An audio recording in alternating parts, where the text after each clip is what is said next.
បានមកដល់ហើយកម្មវិធីលួយខ្ញុំជីវិតខ្ញុំវេលាម៉ោង 10 ព្រឹកបន្តិចទៀតនេះនឹងពិភាក្សាលើប្រធានបទកម្ចីតាមអនឡាញនិងការឆោបោកតើកម្ចីតាមអនឡាញអាចកាត់ឡើងក្នុងរូបភាពបែបណាខ្លះតើអ្វីជាផលជះជាអវិជ្ជមាននៃកម្ចីតាមអនឡាញខុសច្បាប់តើគួរធ្វើបែបណាដើម្បីទប់ស្កាត់ឬបង្ការខ្លួនពីការឆោបបោកកម្ចីតាមអនឡាញខុសច្បាប់នេះបានមានសំណួរឬមតិយោបល់សូមទូរស័ព្ទមកលេខ012 999 014 015 222 102និង097 85 85 102ឬប្រិយមិត្តអាចស្ដាប់និងទស្សនាការផ្សាយផ្ទាល់លើរលកអាកាសវិទ្យុស្ត្រី Women Radio App និង Facebook វិទ្យុស្ត្រី Women Radio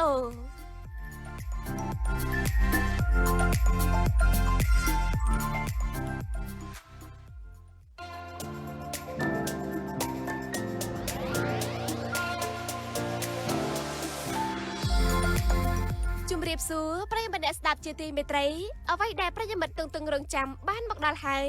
កម្មវិធីលួយខ្ញុំជីវិតខ្ញុំវេលាម៉ោង 10 ព្រឹកបន្តិចទៀតនេះនឹងពិភាក្សាលើប្រធានបទកម្ចីតាមអនឡាញនិងការឆោបោកតើកម្ចីតាមអនឡាញអាចកាត់ឡើងក្នុងរូបភាពបែបណាខ្លះតើអ្វីជាផលជះជាអវិជ្ជមាននៃកម្ចីតាមអនឡាញខុសច្បាប់តើគួរធ្វើបែបណាដើម្បីទប់ស្កាត់ឬបង្ការខ្លួនពីការឆោបបោកកម្ចីតាមអនឡាញខុសច្បាប់នេះបានមានសំណួរឬមតិយោបល់សូមទូរស័ព្ទមកលេខ012 999 014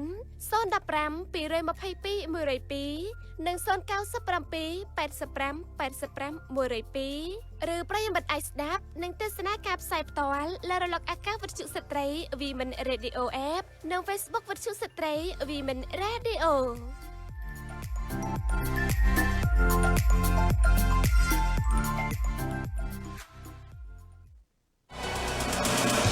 ប្រិមិត្តកំពុងស្ដាប់ការផ្សាយរបស់វិទ្យុ FM 103.5ផ្សាយចេញពីរាជធានីភ្នំពេញនិងផ្សាយបន្តផ្ទាល់នៅខេត្តកំពង់ធំ FM 104ខេត្តសៀមរាប FM 107ខេត្តបាត់ដំបង FM 106.3និងខេត្តកំពង់ចាម FM 99.3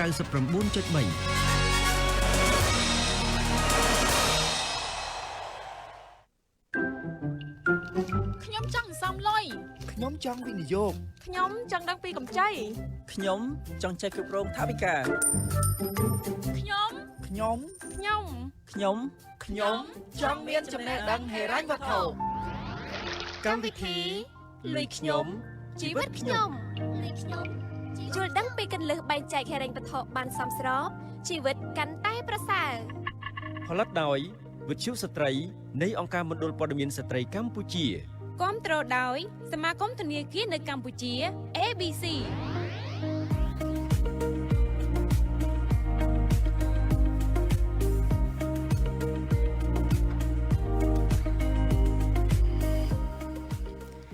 ចាជំរាបសួរនាងកញ្ញាលោកស្រីប្រិមិត្តដែលកំពុងស្ដាប់វិទ្យុស្ត្រីតាមរយៈរលកអាកាស FM 103.5 ដែលផ្សាយចេញពីរាជធានីភ្នំពេញនិងស្ថានីយ៍ផ្សាយបន្តនៅខេត្តកំពង់ចាម FM 99.3 ខេត្តកំពង់ធំ FM 104និងខេត្តបាត់ដំបង FM 106.3នេះខ្ញុំក៏សូមជម្រាបសួរដល់ទស្សនិកជនដែលកំពុងស្ដាប់និងទស្សនាកម្មវិធីរបស់យើងតាមរយៈ Facebook Page វិទ្យុស្ត្រី Women Radio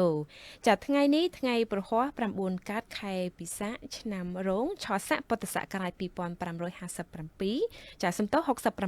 ត្រូវនៅថ្ងៃទី16នៅខែឧសភាគ្រិស្តសករាជ2024ជួបនេះខ្ញុំលុនសុបិននៅក្នុងកម្មវិធីលុយខ្ញុំជីវិតខ្ញុំដែលកម្មវិធីរបស់យើងផលិតដោយវិទ្យុស្ត្រីនៃអង្គការមណ្ឌលព័ត៌មានស្ត្រីកម្ពុជានិងទទួលបានការឧបត្ថម្ភពីសមាគមធនាគារនៅកម្ពុជាចាសមាគមធនាគារនៅកម្ពុជា ABC កម្មវិធីយើងផ្សាយផ្ទាល់រៀងរាល់ថ្ងៃប្រហ័សចាប់ពីម៉ោង10ដល់ម៉ោង10:50នាទីព្រឹកនិងមានការចាក់ផ្សាយឡើងវិញរៀងរាល់ថ្ងៃសៅរ៍ចាប់ពីម៉ោង10ដល់ម៉ោង10:25នាទីព្រឹក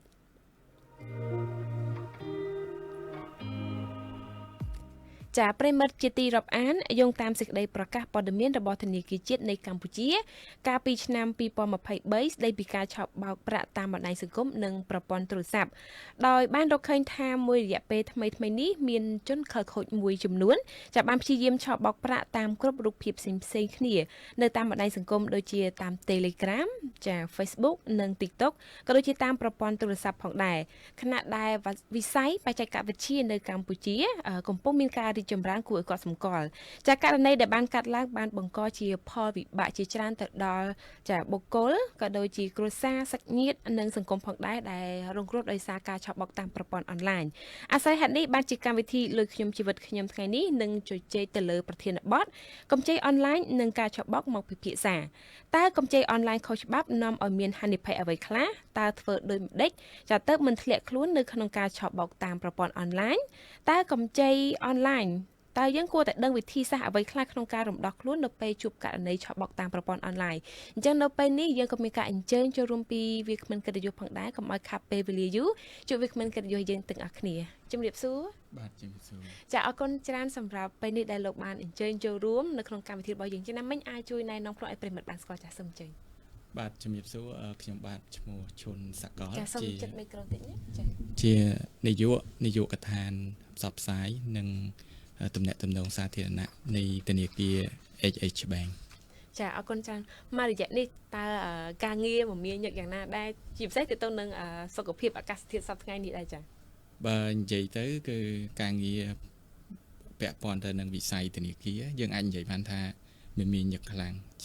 ជាពិសេសគឺពាក់ព័ន្ធទៅនឹងបញ្ហានិងប្រធានបទដែលយើងនឹងលើកមកពិភាក្សានៅថ្ងៃនេះចាអញ្ចឹងវាថាមានករណីឆបោកឬក៏កម្ចីអនឡាញក៏ជាបញ្ហាមួយដែលធនាគារជួបប្រទះដូចគ្នាដែរក្នុងការដោះស្រាយចាអរគុណប្រិមិត្តនាងកញ្ញាលោកស្រីលោកអ្នកមានជាបទពិសោធន៍ឬក៏មានជាសំណួរមតិយោបល់អាចចូលរួមនៅក្នុងកម្មវិធីរបស់យើងបានតាមរយៈការ comment នៅខាងក្រោមការផ្សាយផ្ទាល់ឬក៏លោកអ្នកអាចចូលរួមតាមរយៈលេខទូរស័ព្ទដែលមាន3ប្រព័ន្ធមានលេខ012 999 014 015 222 102និង097 85 102មានមតិយោបល់ចង់ចូលរួមកម្មវិធីសូមទូរស័ព្ទមកឥឡូវនេះលេខ012 999 014 015 222 102ឬ097 85 85 102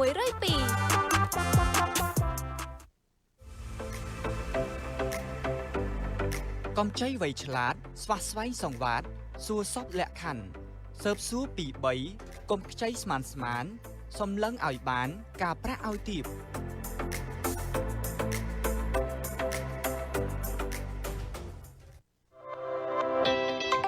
ស្ដាប់កម្មវិធីលុយខ្ញុំជីវិតខ្ញុំដើម្បីការគ្រប់គ្រងហិរញ្ញវត្ថុកាន់តែប្រសើរ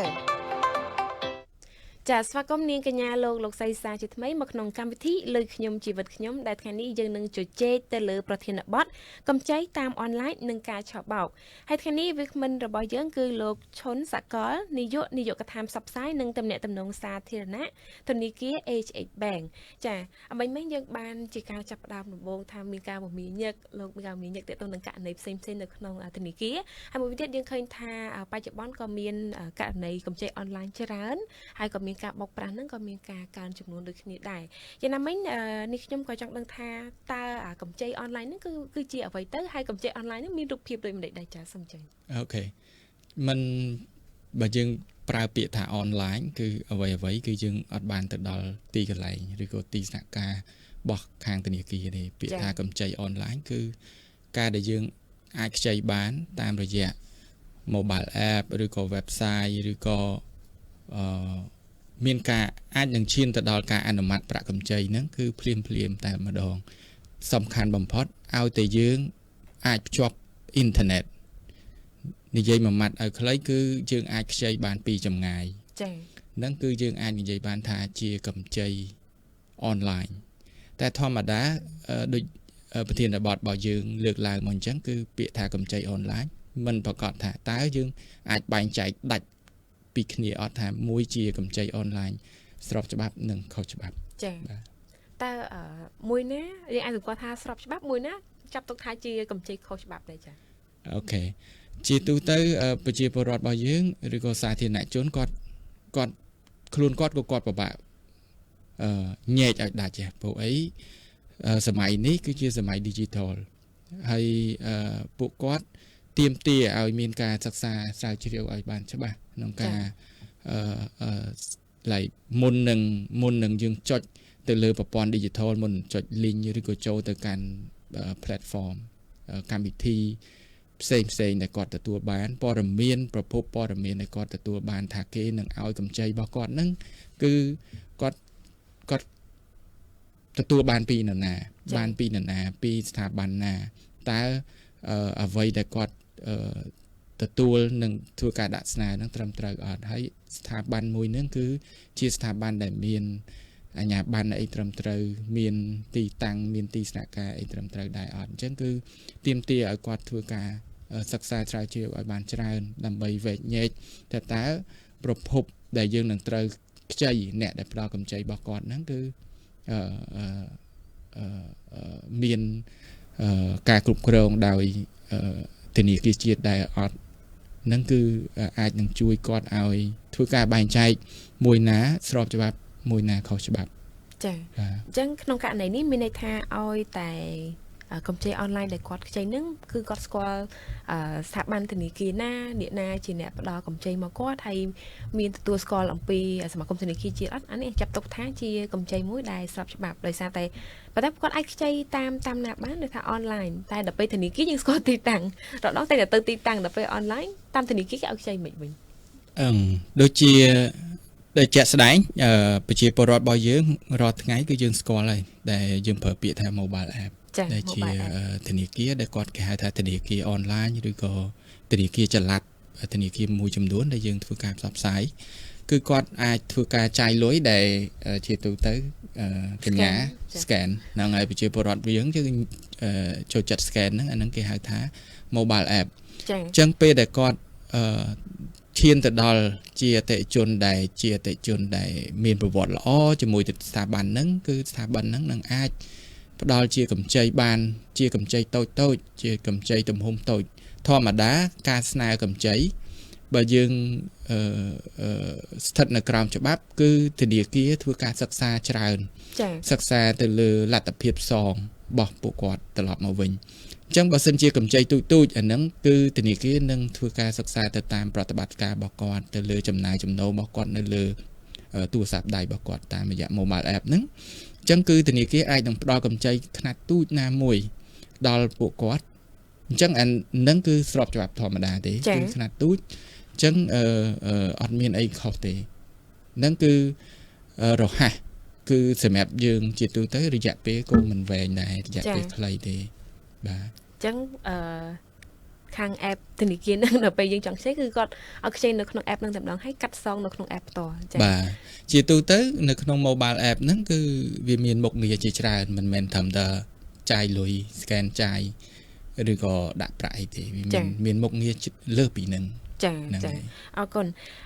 នេះគឺជាផ្នែកមួយដែលប្រិមិត្តអាចស្គាល់ច្បាស់ថាកម្ចីអនឡាញស្របច្បាប់ហ្នឹងគឺចេញពីធនាគារដែលទទួលស្គាល់ហើយស្របច្បាប់មួយវិញទៀតលោកអ្នកដែលសប្តាហ៍នេះកំពុងតែប្រើអនឡាញឬក៏ប្រើ app មួយចំនួនតើធ្លាប់ខ្ចីលុយតាមអនឡាញទេ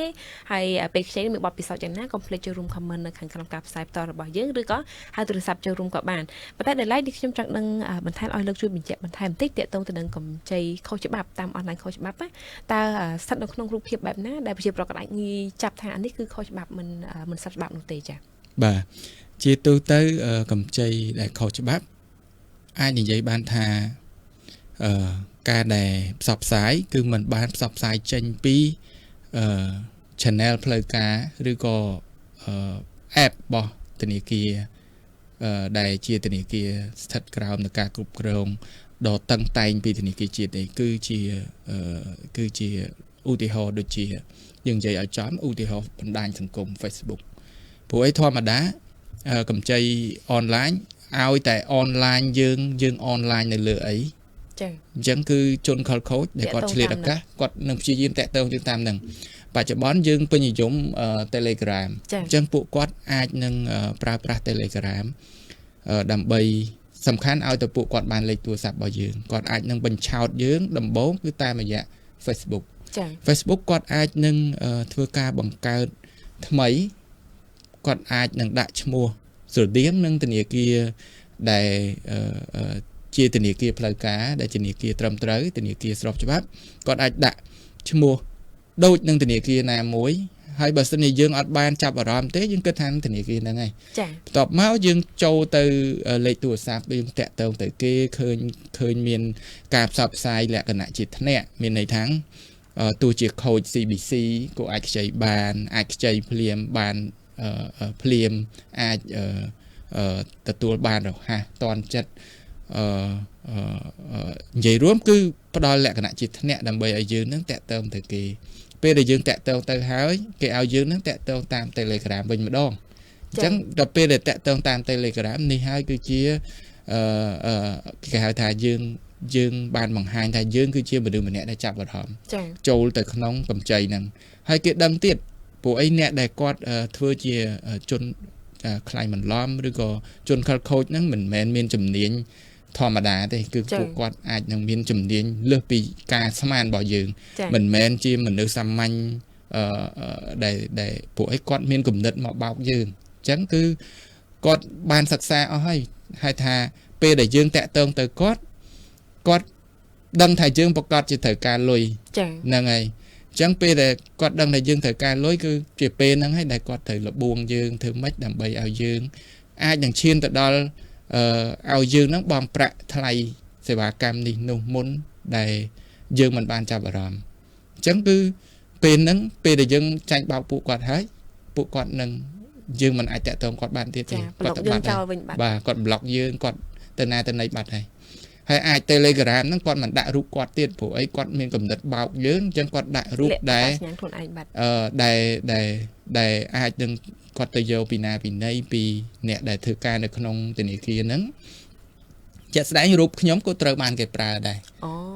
ធ្លាប់ត្រូវបានគេប្រើដាក់នៅក្នុង Telegram ហើយប៉ុន្តែលេខទូរស័ព្ទហ្នឹងគឺក្រុមការងារបង្ហាញមកមិនមែនជាលេខទូរស័ព្ទរបស់យើងទេតែរូបហ្នឹងគឺរូបយើងតែឈ្មោះអ្នកផ្សេងប៉ុន្តែសួរថាឈ្មោះគាត់ចង់ដាក់ឈ្មោះដូចយើងក៏បានដែរទៀតពិតទៅហើយគាត់តាក់ទងជាមួយគេបោកលុយគេបានហើយគាត់ឈប់ប្រើឈ្មោះហ្នឹងគាត់ដូរលេខទូរស័ព្ទទៀតហើយគាត់ដូរទៅប្រើលេខទូរស័ព្ទផ្សេងចាហ្នឹងគឺវាមានលក្ខណៈស្មុគស្មាញបន្តិចចាអរគុណឃើញថារូបភាពនៃកម្ចីអនឡាញខុសច្បាប់ហ្នឹងគឺមានធ្នាក់ច្រើនមែនទែនដែលអាចអូសទាញទឹកចិត្តរបស់ប្រជាពលរដ្ឋយើងជាពិសេសជនរងគ្រោះងាយនឹងធ្លាក់នៅក្នុងការលបួងផ្សេងរហូតដល់អាចខ្ចីលុយឬក៏បាញ់លុយឲ្យគេដោយមិនដឹងខ្លួនពេលខ្លះគិតថានឹងបានត្រឡប់មកវិញមិនដែរបែរជារងការចាញ់បោកទៅវិញមួយវិញទៀតតើលោកមើលឃើញថាកត្តាអីដែលបណ្ដាលឲ្យមានកម្ចីអនឡាញខុសច្បាប់ព្រោះតែយើងដឹងថាសប្តាហ៍ថ្ងៃនៅប្រទេសកម្ពុជាមានធនាគារស្របច្បាប់ច្រើនណាស់ប៉ុន្តែកត្តាអីបានជាឥទ្ធិពលទៅដល់កម្ចីអនឡាញខុសច្បាប់នឹងមានការកើនឡើងច្រើនដែរចា៎បើយើងនិយាយពីកម្ចីអនឡាញខុសច្បាប់មានការកើនឡើងច្រើនបញ្ហាទី1គឺអាចបណ្ដាលមកពីបើយើងនិយាយពាក្យថាខុសច្បាប់យើងត្រូវយល់ថាអ្វីខ្លះដែលស្របច្បាប់ចា៎អញ្ចឹងកត្តាដែលញែកឲ្យដាច់រវាងមុននឹងដែលយើងពិភាក្សាគ្នាគឺញែកឲ្យដាច់រវាងស្របច្បាប់និងខុសច្បាប់ដើម្បីយល់ពីខុសច្បាប់តើយើងយល់ពីអ្វីដែលស្របច្បាប់សិនចា៎អញ្ចឹងអ្វីដែលស្របច្បាប់គឺទី1គឺធនាគារស្ថិតនៅក្រោមការគ្រប់គ្រងយ៉ាងតឹងរ៉ឹងពីធនាគារជាតិគឺជាធនាគារដែលមានអាជ្ញាប័ណ្ណមានការអនុញ្ញាតខិតអនុញ្ញាតអីត្រឹមត្រូវអាហ្នឹងគឺយើងនិយាយអំពីកត្តាច្បាប់កត្តាផ្សេងទៀតគឺកត្តាដែលយើងមើលឃើញចន្លោះប្រហោងគឺកត្តាចំណេះដឹងរបស់ប្រជាពលរដ្ឋរបស់យើងគាត់នៅមានកម្រិតហើយនឹងសម័យបច្ចេកវិទ្យាវាដើរលឿនយើងអាចនិយាយបានថាអ្នកដែលគាត់បោកគាត់មានការខ្លាញ់បន្លំហ្នឹងគឺភាគច្រើនគាត់សំដៅទៅលើអ្នកដែលគាត់នៅក្នុង level មួយដែលអាចនឹងនៅតាមខេត្តនៅជនបទអីអញ្ចឹងទៅគាត់នៅមានកម្រិតនៃការយល់ដឹងផ្នែកហិរញ្ញវត្ថុមិនសូវបានទូលំទូលាយផងគាត់បច្ចេកវិទ្យាហ្នឹងគាត់នៅរៀងស្ទើរទៀតអានេះគឺងាយនឹងរងគ្រោះចាអរគុណចំពោះចំណុចនេះគឺសំខាន់មែនតើក្នុងកត្តាដែលបណ្ដាលឲ្យមានកម្ចីអនឡាញខុសច្បាប់ជាច្រើនកើតឡើងចំពោះប្រិមិត្តនាងកញ្ញាលោកស្រីចំពោះលោកអ្នកមានបទពិសោធន៍យ៉ាងណាអាចចូលរួមចែករំលែកនៅក្នុងកម្មវិធីរបស់យើងបានតាមរយៈការ comment នៅខាងក្រោមការផ្សាយឬក៏ចូលរួមតាមរយៈលេខទូរស័ព្ទ012 999 014 015 222 102និង097 85 102តើលោកអ្នកយល់ឃើញដូចម្តេចដែរចូលរួមជជែកលើប្រធានបទនេះលេខ012 999 014 015 222 102និង097 85 85 102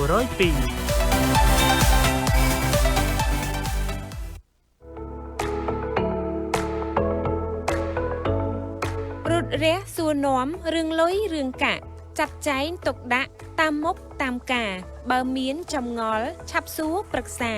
អ្នកផ្ដល់សេវាផ្ដល់យោបល់ល្អ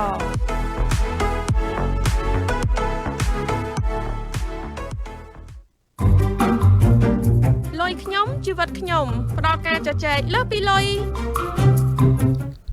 ចាស្វាគមន៍នាងកញ្ញាលោកស្រីសាជាថ្មីមកក្នុងកម្មវិធីលុយខ្ញុំជីវិតខ្ញុំដែលយើងកំពុងតែជជែកទៅលើប្រធានបទកម្ចីតាមអនឡាញនិងការឆបោកចាវាគ្មិនកិត្តិយសលោកឈុនសកលនា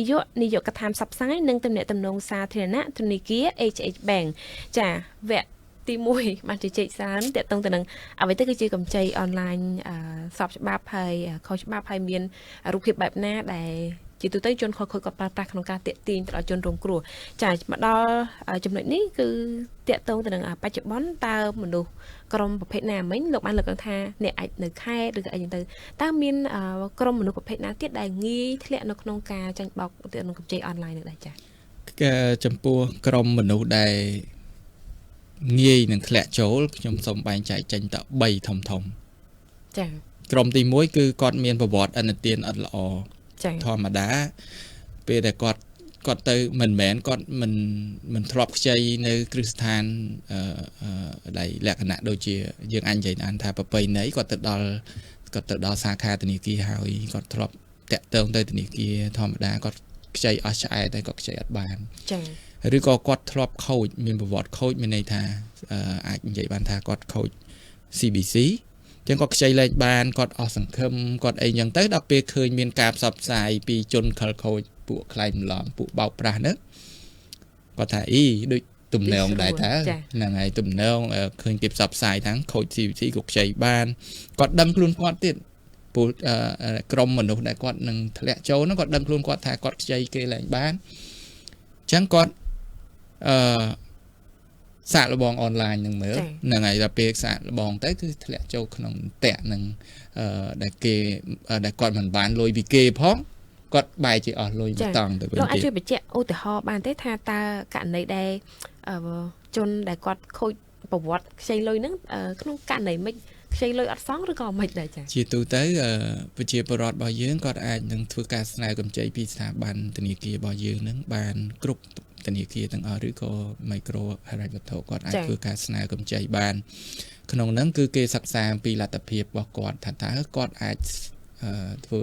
ការសងទៅវិញបានប៉ុណ្ណា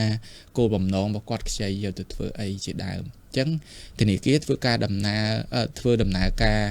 នឹងការវាតម្លៃថាតើកត្តាទាំងអស់ហ្នឹងធ្វើឲ្យគាត់ខ្ចីបានទំហំប៉ុណ្ណាពេលដែលយើងផ្ដល់កម្ចីជូនគាត់ហើយគាត់ត្រូវធ្វើការសងជាទៀងទាត់ចា៎តាមការកណនីរបស់ធនាគារផ្ដល់ជូនគាត់អញ្ចឹងគាត់ត្រូវសងមួយខែប្រហែលអីប្រហែលនេះគឺសងឲ្យទៀងទាត់តែបើគាត់ទៅសងមិនទៀងទាត់អាហ្នឹងហើយដែលយើងអាចនិយាយបានថាគាត់មានប្រវត្តិនៃការខូចហ្នឹងហើយអញ្ចឹងដល់ពេលគាត់មានប្រវត្តិអញ្ចឹងគាត់ធ្វើការចៃទៅស្ថាប័នលើក្រៅទៀតឬក៏ស្ថាប័នផ្សេងទៀតគាត់ខ្ចីលែងបានពេលដែលគាត់ខ្ចីលែងបាននឹងហើយដែលគាត់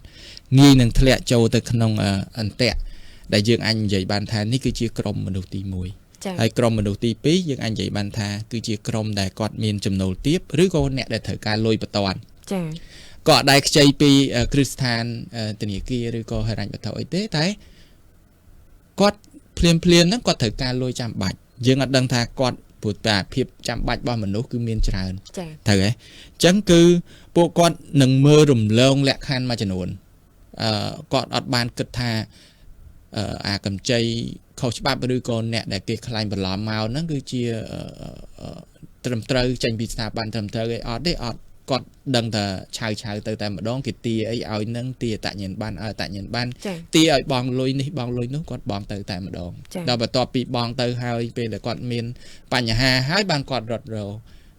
គេជួយអ្នកខ្លះអាចសម្ងំទៀតគិតថាលុយតិចតួចខ្ជិលវែងឆ្ងាយអីច្រើនអញ្ចឹងគឺនឹងគឺជាក្រុមមនុស្សទី2ចា៎ដោយឡែកក្រុមមនុស្សទី3គឺគាត់អត់ដែលមានបទពិសោធន៍និងខ្វះចំណេះដឹងខាងផ្នែក digital អញ្ចឹងគឺ3ក្រុមហ្នឹងគឺជាក្រុមដែលប្រឈមជាងគេគាត់អត់ចេះ គាត់ស្ទើរផ្នែក digital គាត់ដឹងថាចុចចុចប៉ក់បានទៅដល់ដៃគេល្មមចាបាទចាអរគុណ3ក្រុមហ្នឹង3ក្រុមគឺងាយប្រឈមក្នុងការធ្លាក់នៅកម្ចីអនឡាញខុសច្បាប់ដែលពួកគាត់ងាយនឹងជួបហានិភ័យនៅពេលក្រោយទៀតនៅពេលដែលគាត់ខ្វះនៅចំណេះដឹងឬក៏មានតម្រូវការផ្សេងចាំបាច់រហូតដល់អត់មានពេលវេលាគិតក្នុងការត្រៀមខ្លួនតើផ្នែកហិរញ្ញវត្ថុហ្នឹងគាត់គួរត្រៀមខ្លួនបែបណាខ្លះមួយវិញទៀតតកតងទៅនឹងកម្ចីអនឡាញចាកម្ចីអនឡាញខុសច្បាប់នេះបង្កប់គេហៅថាបង្កប់ការឆក់បោកនឹងគំនិតទុច្ចរិតគំនិតមិនល្អដូចម្ដេចដែរឧទាហរណ៍ថាកម្ចីអនឡាញនេះខុសច្បាប់ហើយប៉ុន្តែវាមានបង្កប់នឹងសកម្មភាពឬក៏គំនិតទុច្ចរិតណាមួយតើមានអ្វីខ្លះដែរចាដូចយើងវិភាសាមុននឹងដែរគឺគំនិតទុច្ចរិតរបស់ពួកគាត់គឺទី1គឺគាត់ធម្មតាអ្នកដែលគាត់មានគំនិតឆោបោកយើងគឺអ្វីដែលគាត់ចង់បានគឺលុយយើងតែម្ដងគាត់ត្រូវរកវិធីសាស្ត្រយ៉ាងណាដើម្បីចង់បានលុយរបស់យើងហើយសម័យ digital អញ្ចេះផងគាត់តម្លាក់ទៅ QR code ឲ្យយើងបាញ់ទៅគាត់តែម្ដងហ្នឹងគឺទី1គឺគាត់ចង់បានលុយទី2គាត់ក្រោយពីយកលុយយើងគាត់ក៏យកអត្តសញ្ញាណប័ណ្ណរបស់យើងឬក៏ឯកសារផ្សេងជាឯកសារសំខាន់របស់យើងនឹងយកទៅប្រើដើម្បីទៅបោកអ្នកបន្តទៀតជាក់ស្ដែងឧទាហរណ៍ថាជនឆោបោកហ្នឹងគាត់បង្កើត Facebook คล้ายឧទាហរណ៍បង្កើត Facebook មួយដែលជា Facebook មិនមែនជា Facebook ផ្លូវការរបស់ធនាគារធនាគារយើងមានច្រើន50-60ធនាគារអញ្ចឹងគាត់គ្រាន់តែបង្កើត Facebook page ណាមួយឈ្មោះដូចធនាគារហ្នឹងខុសទៅកតុយខុសអីតិចតួចអញ្ចឹងប្រជាពលរដ្ឋយើងអត់បានចាត់ថ្នាក់ទេអត់បានចាប់អារម្មណ៍អញ្ចឹងដល់ពេលបានចាប់អារម្មណ៍គាត់បានធ្វើការស្នើលិចកើតទៅគាត់ខាត់បង់លុយទៅអ្នកដែលខ្លែងបន្លំហ្នឹងហើយក្រោយមកទៀតគឺពួកគាត់ខាតអត្តសញ្ញាណប័ណ្ណហ្នឹងគឺមានន័យថាពួកហ្នឹងគឺបង្កប់គំនិតទុច្ចរិតក្នុងការយកអត្តសញ្ញាណប័ណ្ណរបស់យើងបន្ទាប់ពីតាក់ទងឧបមាថាខ្ញុំតាក់ទងទៅកញ្ញាហើយបានអត្តសញ្ញាណប័ណ្ណពីកញ្ញាតមកយើងប្លុកគ្នាពួកអីឧទាហរណ៍ថាខ្ញុំជាជនឆោបោកចុះអញ្ចឹងបន្ទាប់មកអត្តសញ្ញាណប័ណ្ណកញ្ញាហ្នឹងខ្ញុំនឹងយកទៅបង្កើត Telegram ផ្សេងដាក់ឈ្មោះជាកញ្ញាម្ដងហើយគេសួរថានរណាគេខ្ញុំបាញ់អត្តសញ្ញាណប័ណ្ណហ្នឹងទៅឲ្យគេមើលអញ្ចឹងអត្តសញ្ញាណប័ណ្ណរបស់យើងគឺសំខាន់ណាហើយគាត់ក៏អាចនឹងយកអត្តសញ្ញាណប័ណ្ណហ្នឹងទៅបង្កើតកុងធនាគារមួយចំនួនគឺអាចនឹងបើកកុងនឹងបានឲ្យតែមានលេខទូរស័ព្ទនិងអត្តសញ្ញាណប័ណ្ណគាត់មិនបានយើងពិបាកនឹងបែងចែកថាតើអត្តសញ្ញាណប័ណ្ណមួយនឹងជារបស់យើងពិតប្រាកដទេស្ថាប័នខ្លះតម្រូវឲ្យ selfie តម្រូវអីអញ្ចឹងហើយបានពាក្យច្រើន mobile app មួយចំនួនគឺទាមទារឲ្យយើងកាន់អត្តសញ្ញាណប័ណ្ណរបស់យើង selfie ជាមួយមុខយើងជៀសវាងក្នុងការប្រើហៅថាប្រើអត្តសញ្ញាណប័ណ្ណអ្នកដទៃនឹងមួយការដែលជនឆោបោកនឹងបង្កប់គំនិតនឹងក្នុងការលួចយកអាចនិយាយបានថាលួចយកអត្តសញ្ញាណប័ណ្ណឬក៏ឯកសារផ្សេងរបស់យើងសូម្បីតែរូបថតរបស់យើងចានេះខ្ញុំសូមកាត់បន្តិចក្នុងករណីអាចថានេះក្នុងករណីដែលមានថាដូចបោកតាមអនឡាញមួយទៀតនេះខ្ញុំចង់ដឹងថាករណីកម្ចីអនឡាញដូចជាបរិបទគាត់ទៅខ្ចីលុយគាត់ខ្ចីលុយតាមអនឡាញគាត់យកលុយមកប្រើប្រាស់បន្ទាប់មកតើម្ចាស់ដែលគាត់ឲ្យយើងខ្ចីលុយតាមអនឡាញខុសច្បាប់ហ្នឹងតើគាត់បង្កប់គំនិតបែបណាព្រោះលុយឲ្យមកយើងហើយតែអាចថាការប្រាក់ខ្ពស់ឬក៏គាត់បង្ខូចគេឈ្មោះតាមមធ្យោបាយអីផ្សេងដែរចា៎ជាទូទៅពាក្យថាខុសច្បាប់គឺមិនស្ថិតនៅក្រោមការកំណត់របស់ធនាគារជាតិនៃកម្ពុជាអាចនឹងអត្រាការខ្ពស់ដូចកញ្ញានិយាយអញ្ចឹងគឺធនាគារជាតិបានកំណត់ច្បាប់មិនឲ្យលើសពី 1.5 ក្នុងមួយខែ let's say អញ្ចឹងជាទូទៅកម្ចីអនឡាញខុសច្បាប់ហ្នឹងគឺគាត់ដំបូងអាចនឹងផ្ដល់លក្ខខណ្ឌងាយឲ្យយើងប្រឆោតយើងទៀបទៅដំបូងឬក៏ផ្លាស់ប្ដូរលក្ខខណ្ឌអីផ្សេងទៀតកាន់តែខ្ពស់ឡើងអាច20-30% អីអញ្ចឹងទៅគឺធ្វើឲ្យយើងហ្នឹងពិបាកវាមិនខុសពីអ្នកដែលគាត់រាប់លុយរាប់អីតាមផ្សារដែលកន្លងមកយើងឃើញមានករណីចិនក្រុមហ៊ុនអីផ្សេងទៅការរាប់លុយប៉ុន្តែ ការដែលរាប់លុយការដែលដើរបាច់ខិតបានតាមផ្ទះអីធ្លាប់បានគេបិទតាមទ្វារផ្ទះអីហ្នឹងត្រូវការកម្ចីអីលះអីលេចកើតហ្នឹងគ្រាន់តែក្រុមខលខូចអស់ហ្នឹងគឺគាត់បដូរគេហៅថាដោយសារតែយើងនាំគ្នាទៅអនឡាញគ្រប់គ្នាទៅអញ្ចឹងគាត់បដូរវិធីសាស្ត្ររបស់ពួកគាត់ទៅអនឡាញដែរអញ្ចឹងគាត់ទៅធ្វើការងារតាក់ទាញអ្នកដែលត្រូវការលុយហ្នឹងគឺត្រូវការកម្ចីហ្នឹងគឺលក្ខណៈអនឡាញហើយអនឡាញខុសច្បាប់ហ្នឹងគឺដូចនិយាយជាក់ស្ដែងអញ្ចឹងគឺគាត់អាចនឹងក្រុមហ៊ុនហ្នឹងអត់មានច្បាប់ត្រឹមត្រូវអាចមិនត្រូវបានទទួលស្គាល់ដោយធនាគារជាតិនៃកម្ពុជាអាចនឹងការប្រាក់ហ្នឹងរឹតតែខ្ពស់មែនតើអាចនឹងធ្វើឲ្យយើងហ្នឹងធ្លាក់ចូលអន្ទាក់ដំបងមកថាអាចយើងនឹងខ្ចីជាជនទី1ខ្ចីបានងាយចា៎ឲ្យយើងខ្ចីតិចតួចទៅ200-300អីតិចតួចទៅយើងបានស្រួលយើងហិតតែផ្សព្វផ្សាយប្រាប់អ្នកជិតខាងប្រាប់បងប្អូនប៉ាម៉ាក់បន្ទាប់មកអ្នកទី2ទី3បន្ទាប់ពីយើងហ្នឹងធ្លាក់ទៅបានដឹងថាអូនេះគឺជាកម្ចីអនឡាញខុសច្បាប់ចាមានជាករណីជាក់ស្ដែងទេឧទាហរណ៍ថាបុគ្គល A គាត់ខ្ចីលុយ$10000ឬក៏អីហ្នឹងទៅបន្ទាប់មកតើមានករណីអីដែលម្ចាស់កម្ចីអនឡាញខុសច្បាប់ហ្នឹងគាត់នឹងធ្វើជាមួយនឹងអតិថិជនរបស់គាត់មានករណីជាក់ស្ដែងទេចាជាទូទៅករណីដែលយើងជួបប្រទះនៅធនាគារសម្រាប់ខ្ញុំណាសម្រាប់ធនាគារជាក់ស្ដែងគឺយើងជួបប្រទះតែអតិថិជនដែលគាត់រងគ្រោះតែលើការក្លែងបន្លំមានន័យថាគាត់បន្លំជាបុគ្គលិករបស់ស្ថាប័នធនាគារគាត់ចុះទៅអាចនឹងយើងអាចនិយាយបានថាគាត់តាក់ទងទៅអតិថិជនហ្នឹងគាត់អត់ដែលឃើញមុខឯពាក្យថាអនឡាញយើងអត់ដែលឃើញមុខឯចាតិចថាយើងចង់ព្យាយាមចង់ជួបគាត់ដោយផ្ទាល់គឺមិនងាយនិងមិនអាចអញ្ចឹងសម្រាប់អ្នកដែលធ្វើការស្នើខ្ចីសុំធ្វើម៉េចឲ្យបានជួបម្ដងក៏អស់ចិត្តដែរយើងប្រើពាក្យតែអញ្ចឹងហើយប៉ុន្តែបើសិនជាចង់ជួបដោយសារតែគាត់មានគំនិតមិនល្អក៏អត់ជួបយើងទេហើយកន្លងមកដែលយើងជួបហ្នឹងគឺគាត់បន្លំជាបុគ្គលិកហើយគាត់តាក់ទងទៅអ្នកដែលត្រូវការខ្ចីបែបអនឡាញហើយគាត់ឲ្យគេបង់លុយហើយបន្ទាប់មកគាត់ប្លុកជនហ្នឹងឯងចាអញ្ចឹងហើយអតិថិជនភាគច្រើនក៏អត់ដាក់បណ្ដឹងទៀតការពិតទៅពេលដែលគាត់បានតាក់ទងមកធនាគារគឺយើងបានណែនាំគាត់ពីនីតិវិធីក្នុងការដាក់បណ្ដឹងថាបណ្ដឹងទៅណាយើងណែនាំគាត់ដែរតែគាត់ថាលុយតិចតួចតែបានបង់ទៅឲ្យគេអញ្ចឹងគាត់ខ្ជិលចាបើសិនជាពួកគាត់ចង់តាក់ទងឬក៏ដាក់ពាក្យបណ្ដឹងអាចតាក់ទងទៅខាងណាបានដែរដើម្បីតាក់ទងទៅដាក់ពាក្យបណ្ដឹងជាទូទៅគឺគាត់អាចដាក់ដំបូងគឺទៅកាន់ស្ថាប័នឬក៏មូលដ្ឋានរបស់គាត់បានមន្ត្រីដែលមានសមត្ថកិច្ចដូចជាប៉ូលីសដូចជាភូមិឃុំដែលគាត់រស់នៅគាត់អាចដាក់បណ្ដឹងទៅបានហើយទី2គាត់អាចដោយសារតែធនាគារជាតិកន្លងមកគឺធ្លាប់បានសហការជាមួយនាយកដ្ឋានប្រឆាំងបទល្មើសបច្ចេកវិទ្យាបើសិនជាពួកគាត់ប្រឈមមុខនឹងការ scam ប្រឈមមុខនឹងការ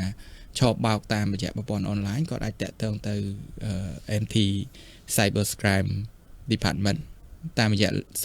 023 726 822ឬក៏គាត់អាចផ្ញើជាអ៊ីមែលក៏បានអាចតាក់ទងទៅ page ខាងនាយកដ្ឋានប្រឆាំងបទល្មើសបច្ចេកវិទ្យាហ្នឹងដោយផ្ញើសារទៅការពិតទៅកន្លងមកគឺឃើញមានការផ្សព្វផ្សាយជាសកម្មដែរទៅដល់ប្រជាពលរដ្ឋរបស់យើងហើយទី3គាត់អាចតាក់ទងមកបណ្ដាញទំនាក់ទំនងបណ្ដឹងរបស់សមាគមធនាគារតាមរយៈ015 356 222ឬក៏ភាគីផ្សេងទៀតដែលពាក់ព័ន្ធទៅនឹងទំនួលខុសត្រូវទប់ស្កាត់ការក្លែងបន្លំនិងការការពារអតិថិជនជាដើមអញ្ចឹងគាត់មាន2-3ផ្លូវដែលគាត់អាចធ្វើការតាក់ទងក្នុងការដាក់ពាក្យបណ្ដឹងចាអរគុណនិយាយទៅនេះគឺជាមធ្យោបាយខ្លះៗដែលប្រជាពលរដ្ឋក៏ដូចជាអតិថិជនគាត់អាចស្វែងរកជំនួយឬក៏ដាក់ពាក្យបណ្ដឹងតវ៉ាក្នុងករណីដែលគាត់ជួបកម្ចីអនឡាញខុសច្បាប់ឬក៏ការឆោបបោកផ្សេងៗតាមប្រព័ន្ធអនឡាញនេះខ្ញុំចង់ដឹងបន្ថែមករណីដែលប្រជាពលរដ្ឋគាត់ប្រើប្រាស់កម្ចីអនឡាញខុសច្បាប់តើវាផ្ដល់ជាផលវិបាកអីខ្លះចំពោះខ្លួនគាត់ផ្ទាល់ក៏ដូចជាក្រុមគ្រួសារនិងសង្គមគាត់ដែរចា៎ បើយើងនិយាយទៅ យើងបែងចែកចេញជាពីរទី1គឺកូនបំណុលមួយទៀតគឺសង្គមអញ្ចឹងខ្ញុំសូមលើកពីកូនបំណុលមុនកូនបំណុលជាទូទៅបើសិនជាយើងទទួលរងយើងជាជនរងគ្រោះយើងនឹងអាចនឹងនិយាយបានថាបើយើងត្រូវបានគេបោកយើងអស់ទ្រព្យសម្បត្តិឬក៏កម្ចីអនឡាញហ្នឹងយើងមិនបានចាប់អារម្មណ៍យើងនៅតែបន្តបង់បន្តខ្ចីលុយបន្តបាទបើយើងខ្ចីបានសម្រេចហើយឧទាហរណ៍យើងបង់ក្នុងការប្រាក់ខ្ពស់អញ្ចឹងយើងអត់មានចំណេញអីទេយើងអ្នកខ្លះហ៊ានខ្ចីគេដោយដឹងថាការប្រាក់នឹងខ្ពស់ទៅហើយគុណនៅតែបន្តសងគេហើយយើងមើលឃើញថាទោះជាគាត់មុខចំនួនរបស់គាត់ប៉ុណ្ណាក៏គិតថាការប្រាក់នឹងវាខ្ពស់មែនតើដែលធ្វើឲ្យគាត់អាចនឹងខាតបង់ហិរញ្ញវត្ថុរបស់គាត់ខ្សែធនទៅលើមុខចំនួនរបស់គាត់រកស៊ីទៅមិនទៅមុខនិយាយរួមហើយនឹងខាតបង់ទ្រព្យសម្បត្តិពួកអីពេលដែលអត់មានលទ្ធភាពបង់សងទៅគេគាត់ត្រូវលក់ចា៎បាទហើយទី2គឺគាត់អាចនឹងខូចប្រវត្តិអន្តទានអាចប្រឈមមុខពួកអីបើសិនជាគាត់ខ្ចីពីជនខិលខូចគេធ្វើការគំរាមកំហែងគេមិនមែនលក្ខណៈតាក់ទងមកយើងដូចប្រព័ន្ធធនាគារធម្មតាទេគឺគាត់គឺអាចនឹងឈានទៅដល់ការគំរាមកំហែងអីផ្សេងអញ្ចឹងគាត់បង់គេមុនចា៎ដោយឡែកគាត់ក៏ជាប់ជាមួយធនាគារដែរអញ្ចឹងគាត់អត់មានលុយសងធនាគារនេះខាងនេះគេគំរាមជាងចា៎អញ្ចឹងគាត់ធ្វើសងនេះហើយនោះក៏ខូចអញ្ចឹងគាត់អាចនឹងពិបាកហើយមួយទៀតគឺនឹងប៉ះពាល់ទៅលើផ្លូវអារម្មណ៍របស់គាត់កន្លងមកយើងឃើញមានអ្នកខ្លះលោតទឹកលោតស្ពានគាត់ចង់សម្លាប់ខ្លួនលិចកើតហ្នឹងគឺខ្ញុំអាចនិយាយបានថាធម្មតាអារម្មណ៍យើងអ្នកខ្ចីលុយអ្នកจะពាក់លុយគេគឺមានអារម្មណ៍មិនស្រួលខ្លួនទេគឺមានភាពគេហៅថាតានតឹងជាងจะពាក់លុយគេច្រើនថប់អារម្មណ៍ដែរហ្នឹងអញ្ចឹងគឺ3យ៉ាងហ្នឹងគេកូនបំណុលគឺគាត់អាចនឹងប្រឈមមុខហើយចំពោះកត្តាសង្គម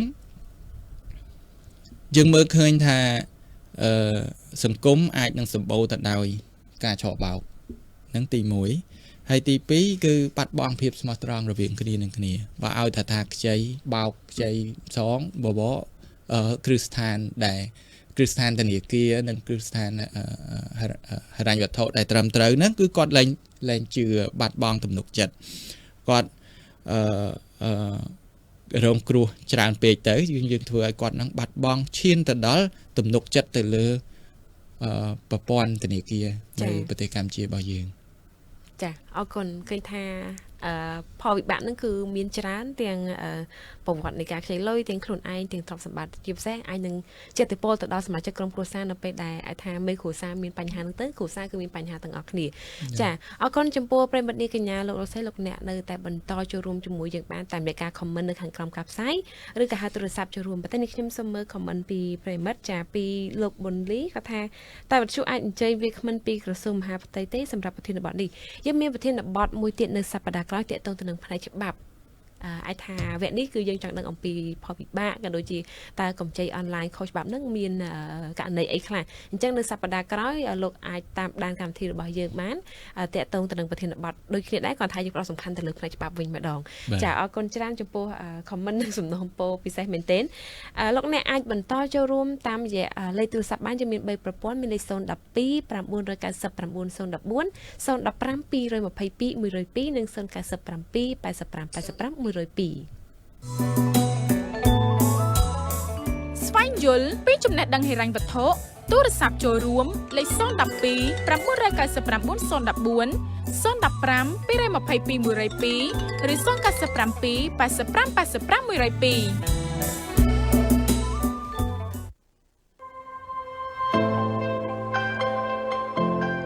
ការខ្ចីប្រាក់ពីច្រើនកន្លែងទាំងខ្លួនមិនមានប្រភពចំណូលរឹងមាំអាចនាំឲ្យគ្រួសារនិងអ្នកធ្លាក់ក្នុងអន្ទាក់នៃភាពក្រីក្រ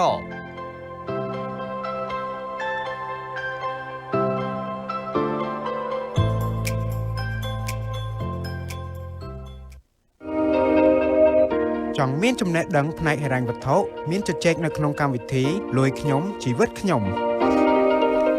ចាស្វាគមន៍នាងកញ្ញាលោកសីសាជាថ្មីមកក្នុងកម្មវិធីលើខ្ញុំជីវិតខ្ញុំដែលយើងកំពុងតែជជែកយ៉ាងស៊ីជម្រៅទាក់ទងទៅនឹងប្រធានបទកម្ចីតាមអនឡាញនិងការឆបោកចាវាគ្មិនកិត្តិយសលោកឈុនសកលនា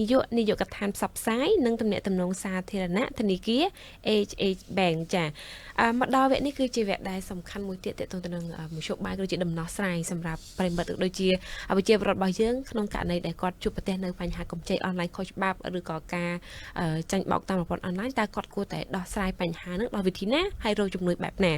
ចាមកដល់ចំណុចនេះនេះខ្ញុំក៏មានសំណួរសំខាន់ដែរជូនលោកតើយើងគួរតែបង្ការខ្លួនយ៉ាងដូចម្ដេចពីកម្ចីអនឡាញខុសច្បាប់ដែរចាវិធីសាស្ត្រក្នុងការបង្ការខ្លួនចាសូមចេញដើម្បីបង្ការខ្លួនដូចយើងដឹងហើយថានៅក្នុងសម័យអនឡាញអញ្ចឹងបើសិនជាយើងអាច access ទៅដល់អ៊ីនធឺណិតយើងចាំលេយើងអាចប្រើប្រាស់ប្រព័ន្ធអ៊ីនធឺណិតបានដែរយើងអនឡាញបានដែរការពិតទៅមិនការពារខ្លួនហ្នឹងវាអាចនឹងទូលំទូលាយមិនត្រឹមតែកម្ចីអនឡាញទេសូម្បីតែការទិញអីវ៉ាន់ទិញសម្ភារៈផ្សេងសេវាកម្មឬក៏ការវិនិយោគលិចកើតទៅតាមការដែលធ្វើម៉េចឲ្យយើងអាចការពារខ្លួនបានដែរទី1គឺស្រាវជ្រាវដូចខ្ញុំបានលើកឡើងមុនហ្នឹងអញ្ចឹងគឺស្រាវជ្រាវឲ្យបានម៉ត់ចត់ផ្ទៀងផ្ទាត់ឲ្យបានត្រឹមត្រូវធ្វើម៉េចថាតើយើងខ្ចីហ្នឹងពីស្ថាប័នណាស្ថាប័នហ្នឹងត្រឹមត្រូវដែរទេម្ចាស់ស្ថាប័នហ្នឹងជានរណាយើងស្វែងយល់ស៊ីជម្រៅឲ្យបានច្បាស់ថាប្រភពផ្ដល់កម្ចីហ្នឹងជានរណាឲ្យបានច្បាស់មិននឹកឃើញឡើងទៅការខ្ចីទេធ្វើម៉េចយើងធ្វើការស្រាវជ្រាវមុនមិនអាចនិយាយបានថាមិនត្រឹមតែការប្រាក់ទេយើងសិក្សាស្រាវជ្រាវឲ្យបានលម្អិតបន្តិចហ្នឹងហើយទី2គឺពិនិត្យទៅលើអាជ្ញាប័ណ្ណនិងលិខិតបញ្ជាក់លិខិតអនុញ្ញាតពីក្រសួងពាក់ព័ន្ធពីស្ថាប័នដូចជាបើយើងនិយាយអំពីកម្ចីពីធនាគារគឺតើធនាគារហ្នឹងគឺស្របច្បាប់អត់ក្រោមការគ្រប់គ្រងក្រោមអាជ្ញាប័ណ្ណដែលចេញដោយធនាគារជាតិនៃកម្ពុជាដែរអត់អញ្ចឹងគឺគាត់អាចឆែកបានទី3គឺគេហទំព័រថាតើកម្ចីអនឡាញហ្នឹងគឺចេញពីគេហទំព័រផ្លូវការរបស់ធនាគារឬក៏គ្រឹះស្ថានហិរញ្ញវត្ថុមួយនឹងដែរទេត្រូវប្រកាសថាគេហទំព័រឬក៏ mobile app ឬក៏ platform អីផ្សេងទាំងគឺជា mobile app របស់ខាងធនាគារមែនអត់ចា៎ហ្នឹងហើយអញ្ចឹងទី3គឺប្រយ័ត្នមុនចំពោះការទូទាត់មុនជៀសវាងដើម្បីកុំឲ្យយើងធ្វើការខាតបង់ក្រោយពីយើងសិក្សាបានលម្អិតអីអស់ហើយថាតើអ្នកដែលតាក់ទងមកយើងជានរណាអីជានរណាឲ្យអស់ហើយអ្វីដែលប្រយ័ត្នបំផុតកុំឲ្យលុយហ្នឹងចេញពីកប៉ាល់របស់យើងចា៎គេអាចធម្មតាអ្នកដែលមានគំនិតឆោបោកយើងគាត់អាចនឹងប្រើលេសជាច្រើនដើម្បីឲ្យយើងនឹងបង់ scan មុនបង់ថ្លៃសេវាកម្មបង់ខ្ចី 1000 ឲ្យបង់ 500 សិនបានលុយនឹងធ្លាក់មកឲ្យយើងតែហ៊ានតែយើងបង់ហើយគឺបាក់ថៃចា៎បង់ហើយបាទខាតបង់តែម្ដងហើយថ្លៃឆែកអាចកន្លងមកដែលយើងជួបជាមួយអតិថិជនរបស់យើងគឺគាត់ថាគាត់បានបង់ថ្លៃឆែក CBC ឆែកប្រវត្តិអិនទៀនរបស់គាត់អីចឹងថ្លៃសេវាកម្មលិចកើតចឹងគាត់បង់អស់ 100 200 បន្ទាប់មកជាទូទៅជនខិលខូចជាទូទៅគាត់ឲ្យយើងបង់ម្ដងមួយកលៈចា៎បន្ទាប់ពីយើងបង់កលៈទី1ហើយគាត់ថាដើម្បីprocess អាហ្នឹងទៅលើមួយតង់ទៀតអញ្ចឹងត្រូវបង់ថ្លៃសេវាកម្មនេះម្ដងទៀតថ្លៃបំពេញឯកសារថ្លៃអីអញ្ចឹងម្ដងទៀតឡៃ50រៀលឬក៏60រៀលអីអញ្ចឹងទៅតាមអ្វីដែលជាជនខិលខូចនឹងគាត់កំណត់ហើយមួយទៀតដើម្បីការពារខ្លួនដែរគឺការពារព័ត៌មានតខ្លួនរបស់យើងពេលដែលយើងសិក្សាបានច្បាស់លាស់ហើយអ្វីដែលយើងត្រូវគិតថាតើព័ត៌មានតខ្លួនរបស់យើងហ្នឹងមុននឹងចែកចាយឧទាហរណ៍អត្តសញ្ញាណប័ណ្ណលេខទូរស័ព្ទហើយនឹង password លេខសម្ងាត់ប្រជាពលរដ្ឋរបស់យើងគាត់នៅខ្វះចំណេះដឹងពាក់ព័ន្ធនឹងរឿងហ្នឹងគាត់ ត្រូវបានគេឲ្យលីងប្រឆោតណាមួយអញ្ចឹងទៅគាត់ឲ្យគាត់ហ្នឹងវាយលេខទូរស័ព្ទហើយឲ្យគាត់វាយលេខសម្ងាត់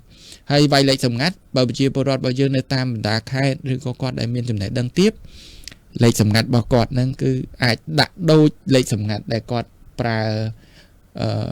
app ធនាគារផ្សេងៗឬក៏អីហ្នឹងអាចធ្វើឲ្យគាត់នឹងប្រឈមមុខហានិភ័យផ្សេងទៀតចា៎បាទ ចាអរគុណឃើញថាវិធីសាស្ត្របង្ការគឺមានច្រើនអញ្ចឹងសង្ឃឹមថាប្រិមត្តរបស់យើងអាចទទួលបានដោយសារពេលវេលាយើងកាន់តែគៀកមែនទេខ្ញុំមានសំណួរសំខាន់ចុងក្រោយមួយទៀតដែរទាក់ទងទៅនឹងករណីជនរងគ្រោះដែលគាត់បានខ្ចីកម្ចីអនឡាញខុសច្បាប់ហ្នឹងគាត់បានយកលុយគេមកហើយខ្ចីហើយចាប់ដើមត្រូវមានទូនាទីបំពេញគឺបង់ការប្រាក់ឬក៏សងគេបណ្ដាក្នុងករណីដែលគាត់ចាប់ដើមអាចថាចាត់ទុកថាគាត់រៀងរងគ្រោះហើយតើគាត់គួរតែដោះខ្លួនបែបណាចេញអំពីបញ្ហាហ្នឹងដែរចាសូមចេញសំណួរនេះល្អបើខ្ញុំឆ្លើយក្នុងនាមខ្ញុំខ្លួនឯងផ្ទាល់បើសិនជាខ្ញុំកំពុងតែជាប់កម្ចីអនឡាញខុសច្បាប់យើងដឹងថាយើងអ្នកខ្ចីមិនខុសច្បាប់ទេតែអ្នកដែលបង្កើតជាក្រុមហ៊ុនកម្ចីនោះគឺជាក្រុមហ៊ុនខុសច្បាប់អញ្ចឹងបើយើងដឹងថាគេខុសច្បាប់ហើយសួរថាយើងនៅបន្តបង់ធ្វើអីនឹងទី1បើដឹងថាគេខុសច្បាប់ហើយសម្រាប់ខ្ញុំយល់ថាគេជាអ្នកខុសអញ្ចឹងយើងជាអ្នកត្រូវហើយយើងនឹងមិនបង់សងហើយអ្វីដែលត្រូវធ្វើបន្ទាប់គឺប្តឹងចា៎ដាក់ពាក្យបណ្ដឹងអ្វីដែលយើងត្រូវប្តឹងអ្វីដែលយើងខ្ចីឧទាហរណ៍យើងទទួលបានលុយពីគេមកប៉ុន្មាន500ឬក៏1000យើងសងបើពេលដែលយើងប្តឹងយើងសងតែប៉ុណ្្នឹងมันអាចសងលើសពីហ្នឹងទេចា៎ព្រោះអីធម្មតាគេឲ្យយើងខ្ចី1000ឧទាហរណ៍ការ 20% វាឡើង1200ចា៎អញ្ចឹងបើសិនជាយើងដាក់ពាក្យបណ្ដឹងយ៉ាងណាក៏យើងមិនអស់ដល់1200ដែរអញ្ចឹងយើងអាចនិយាយបានថាទី1យើងមិនសងការប្រាក់ទៅជនខិលខូចហ្នឹងព្រោះគេយើងដឹងថាគេខុសច្បាប់ហើយទី2យើងដាក់ពាក្យបណ្ដឹងដូចយើងលើកឡើងអំបញ្ញមិញហ្នឹងគឺយើងមាន3វិធីសាស្ត្រក្នុងការដាក់ពាក្យបណ្ដឹងដឹងទៅបាទចាអរគុណអញ្ចឹងក្រុមបច្ចេកទេសអបេតើរបស់យើងអាចតម្លាក់លេខទូរស័ព្ទខាងសមាគមធនាគារកម្ពុជាដើម្បីឲ្យប្រិមត្តរបស់យើងក៏អាចស្វែងរកលេខទូរស័ព្ទនិង page Facebook ដើម្បីសាកសួរព័ត៌មានបន្ថែមទៅខាងសមាគមដើម្បីគាត់ថាតើគាត់គួរតែធ្វើវិធីសាស្ត្រខ្លះគួរតែត្រៀមលក្ខណៈបែបណាចាអរគុណច្រើនដោយសារពេលវេលាយើងខ្លីមែនទែនជាចុងក្រោយលោកមានអ្វីជាអនុសាសន៍ដូចជាការលើកទឹកចិត្តដាស់តឿនទៅដល់ប្រិមត្តរបស់យើងក្នុងការត្រៀមខ្លួនជៀសវាងការចាញ់បោកតាមរយៈកម្ចីអនឡាញឬការបោកតាមអនឡាញដែរចាសូមជ័យបាទការពិតទៅខ្ញុំមានសំណូមពរទៅដល់ប្រជាពលរដ្ឋរបស់យើងនាំគ្នាស្វែងយល់បន្ថែមពីចំណេះដឹងហិរញ្ញវត្ថុព្រោះអីសំខាន់ណាស់យើងរស់នៅរាល់ថ្ងៃគឺយើងរស់នៅជាមួយប្រាក់រស់នៅជាមួយលុយអញ្ចឹងហើយបានសមាគមធនាគារបានបង្កើតកម្មវិធីនេះដោយសហការជាមួយវិទ្យុស្ត្រីហើយបញ្ជ្រាបយើងអាចនិយាយបានថាការដែលយើងធ្វើការស្នើកម្ចីយើងធ្វើម៉េចយើងសិក្សាឲ្យបាន 3-4 ស្ថាប័នទៅដើម្បីជាចំណេះដឹងសម្រាប់យើងផងក៏អាចនឹងផ្ដល់ចំណេះដឹងដល់បងប្អូនសាច់ញាតិយើងបន្ថែមទៀតដើម្បីឲ្យគាត់យល់ហើយរាល់ហានិភ័យអីផ្សេងដែលបានកើតឡើងបទពិសោធន៍កន្លងមកដែលយើងបានជួបប្រទះចែកម្លែកដល់បងប្អូនសាច់ញាតិបន្តរបស់យើងមិត្តភ័ក្តិឲ្យគាត់យល់ហើយក៏មានគំនិតមួយចង់គេហៅថាគំនិតលោភលន់ណាចា៎ក៏មានគំនិតមួយថាខ្ចីងាយបានលុយមកងាយអីលេចកើតហ្នឹងវាមិនងាយដូចយើងគិតទេក៏មានគំនិតលោភលន់មិនថាការពិតទៅមិនថាតែកម្ចីអនឡាញខុសច្បាប់ដែលយើងលើកយកមកពិភាក្សាទេគឺសូម្បីតែការវិនិយោគជាដើមគោត្រូវតែកាត់គេហៅថាកាត់បន្ថយអាគំនិតលោភលន់ហ្នឹងពីក្នុងខ្លួនរបស់យើងហើយត្រូវគិតថាมันមានអីដែលយើងអាចចំណេញងាយបានលុយមកងាយដូចអ្វីដែលយើងគិតទេហើយអ្វីដែលជាការជួយពីខាងស្ថាប័នពាក់ព័ន្ធគឺយើងអ្វីដែលយើងអាចជួយបានគឺមានតែសំណូមពរបែបហ្នឹងគឺស្វែងយល់បន្ថែមពីខ្លួនឯង ចាអរគុណច្រើនចាអរគុណលោកដែលបានចំណាយពេលវេលាមានតម្លៃចូលរួមនៅក្នុងកម្មវិធីរបស់យើងក៏បានជាចែករំលែកទាក់ទងទៅនឹងតម្រងផ្សេងៗការកម្ចីអនឡាញក៏ដូចជាការបោកប្រាស់ផ្សេងៗក៏ដូចជាបង្ហាញអំពីការបង្ការខ្លួនហើយនឹងដោះខ្លួនអំពីបញ្ហាផ្សេងៗទាក់ទងនឹងកម្ចីអនឡាញខុសច្បាប់ផងដែរអញ្ចឹងសង្ឃឹមថាប្រិយមិត្តរបស់យើងទទួលបានបទពិសោធន៍និងចំណេះដឹងក៏ដូចជាគន្លឹះផ្សេងៗក្នុងការបង្ការខ្លួនឯងអំពីហានិភ័យក្នុងការកម្ចីទាក់ទងទៅនឹងថវិកាអញ្ចឹងឃើញថាថវិកាកាលណាតែបានមកដល់ងាយហើយបញ្ហាក៏មកច្រើនដែរអញ្ចឹងទាមទារឲ្យមានការស្វែងយល់ឲ្យបានជាក់លាក់សិនមុននឹងការសម្រេចចិត្តប្រើប្រាស់កម្ចីណាមួយអញ្ចឹងវាជាមូលហេតុមួយដែលអាចលោកអ្នកការពារហានិភ័យដោយសារតែហិរញ្ញវត្ថុគឺអាចប៉ះពាល់ទៅដល់ខ្លួនអ្នកបុគ្គលផ្ទាល់ក្រុមគ្រួសារនិងសង្គមផងដែរចាហើយសម្រាប់កម្មវិធីរបស់យើងបានមកដល់ទីបញ្ចប់នេះខ្ញុំសន្យាថានឹងជួបគ្នានៅសប្តាហ៍ក្រោយតាមពេលវេលានៅម៉ោងដដែលហើយនឹងជជែកទៅលើប្រធានបទបន្ថែមទៀតដែលផ្ដោតសំខាន់ទៅលើផ្នែកច្បាប់វិញម្ដងជាសកម្មថាលោកអ្នកបន្តចូលរួមនៅក្នុងកម្មវិធីរបស់យើងនៅពេលនេះនាងខ្ញុំសុបិនវាគ្មិនក្រយុនិងសហគ្រាសក្នុងតុបផ្សាយសូមអរគុណសូមជម្រាបលាកម្មវិធីលុយខ្ញុំជីវិតខ្ញុំ លុយខ្ញុំជីវិតខ្ញុំ ផលិតដោយវិទ្យុស្ត្រីនៃអង្គការមណ្ឌលព័ត៌មានស្ត្រីកម្ពុជា គាំទ្រដោយសមាគមធនាគារនៅកម្ពុជា ABC